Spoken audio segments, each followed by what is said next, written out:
Isso vai ser um pavor, vai chegar de avião toda noite, aquilo vai ser um terror. Esses estereótipos são muito prejudiciais. Você concorda que durante esse período, a formação dos militares durante esse período era de criar na cabeça dos jovens oficiais de que comunista era sinônimo de demônio ou de praga ou de comedor de criancinhas? Sim, infelizmente é verdade. Havia, é claro, esses exemplos que você está citando, como um pouco de Black, mas havia uma tendência de simplificar as coisas. Erradamente, estereótipo, sempre. Generalizar e achar que comunista era necessariamente um demônio, digamos assim. Pois né? Então, isso sem dúvida havia. Agora, os fatos também, às vezes, estimulavam isso. Eu vou citar um exemplo. Quando começou o terrorismo mesmo, no ano de 68, 67, 68. Depois do AI-5. Depois do AI-5, 69, digamos assim, foi mais precisamente. Qual foi um dos primeiros atos dos terroristas brasileiros? Sequestraram o embaixador dos Estados Unidos da América do Norte.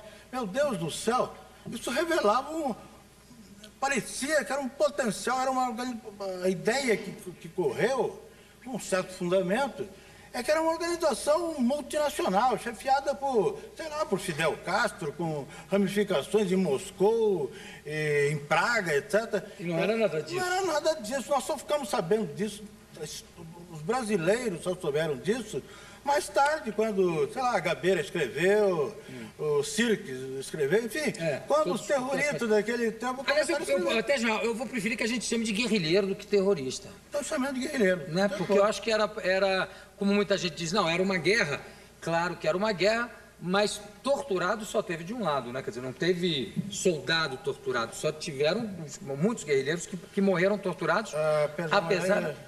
Houve torturados de ambos os lados. Teve soldados também torturados. Torturados, assassinados, alguns foram assassinados. Não, assassinados sim, claro. Eu digo o seguinte, claro que o esquema de segurança e de repressão do Exército, é claro que é muito mais poderoso, né?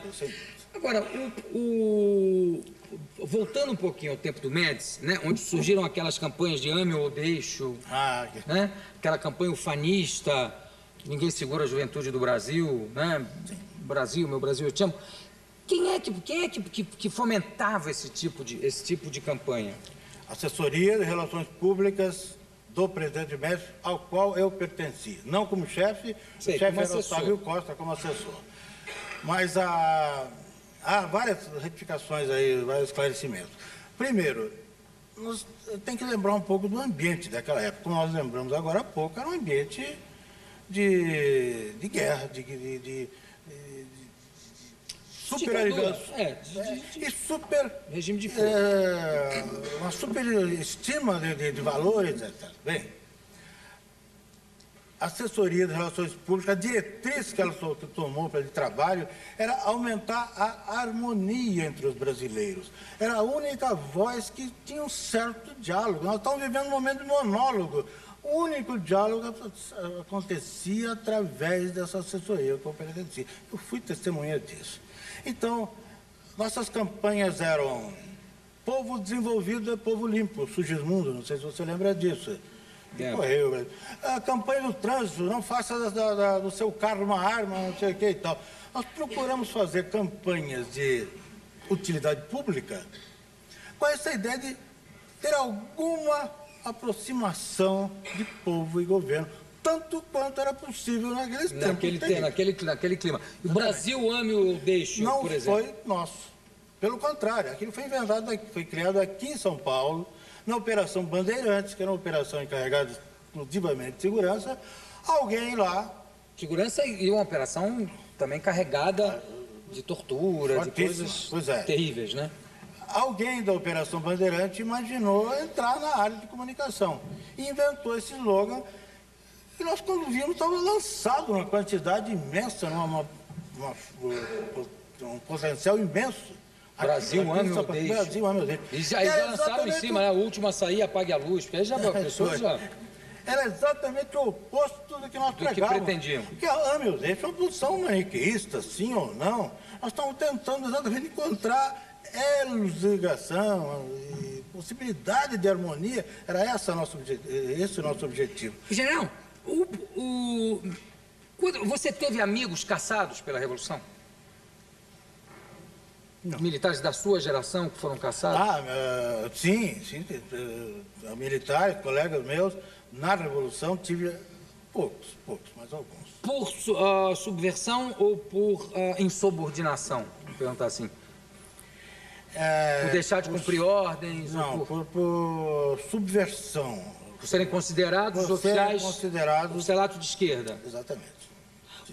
Quer dizer, que havia no Exército uma parte de oficiais que se manifestavam, quer dizer, a favor mais de um regime de esquerda do que de uma ditadura de direita, né? Havia. Era um pouco, realmente uma minoria quase inexpressiva, mas talvez por serem poucos eram até mais localizados. Notados de... Agora, uma coisa curiosa é o seguinte, a ditadura militar se caracterizou por uma vontade de estatizar, de nacionalismo, de estatizar, e com vários pontos em comum com o comunismo da época da União Soviética, né? Aonde também o poderio militar era muito forte e que a casta militar na União Soviética na época era muito privilegiada. Por que a oficialidade brasileira não caminhou para esse sentido, em vez de caminhar para a direita? Qual foi a tradição, qual foi a filosofia que levou a isso? Você concorda que dos dois lados os militares estariam no poder, né? Ou numa ditadura de esquerda ou de direita. O que faz o fiel da balança pender para um lado ou para o outro numa hora dessas? Eu não sei se os militares estariam no poder na ditadura de esquerda, não estou lembrando. Agora, a sua pergunta tem várias nuances aí. Um é o problema do nacionalismo. Realmente, o nacionalismo foi bastante estimulado dentro das Forças Armadas. Desde, principalmente, a campanha do petróleo. O petróleo é nosso e tal. Aquilo criou-se estereótipos. Desde antes, Desde antes, né?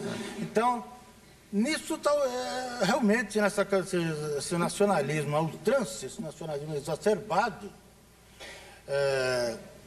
aproximou do nacionalismo de Stalin, do nacionalismo que chamava internacionalismo, mas não tinha nada de internacionalismo. Na realidade, aquilo era uma forma de nacionalismo, de concentração de poder, etc. Eu vejo essa aproximação. Agora, não vejo a história que eu conheço, que eu vivi principalmente, eu não vi nunca essa ameaça de uma ditadura de esquerda liderada por militares. Nunca houve, realmente. Não houve. Não, nem a ameaça. Dizendo que poderia ter havido. Uma ameaça em 1935, mas quem analisa a história de 1935, aquilo é uma comédia. Não havia condições. Ali não havia condições. Não, eu digo porque, por curiosidade, quer dizer, digamos, em 64, se os militares tivessem apoiado uma evolução, um golpe de esquerda em vez de direita, quero dizer que a posição dos militares não seria fragilizada na época. Ou você acha que seria? Tendo o comando das Forças Armadas. Se dissesse, não, estamos com Jango e vamos implantar uma ditadura militar do proletariado. Os militares perderiam com isso? Mas os militares não entrariam nisso. Eu não vejo. Pro lado de lá não haveria hipótese? Eu não vejo hipótese. Outra coisa, quem era o ministro da Guerra do Médici? O general Orlando Geisel. Qual é a diferença entre o Orlando e o Ernesto? O Orlando era mais severo. Ambos são severos. Ambos são cerimoniosos, severos, sérios, etc. Mas eu trabalhei bastante com o Ernesto Geisel, acredito que eu o conheça bem. E um homem de bem, um patriota, sem dúvida.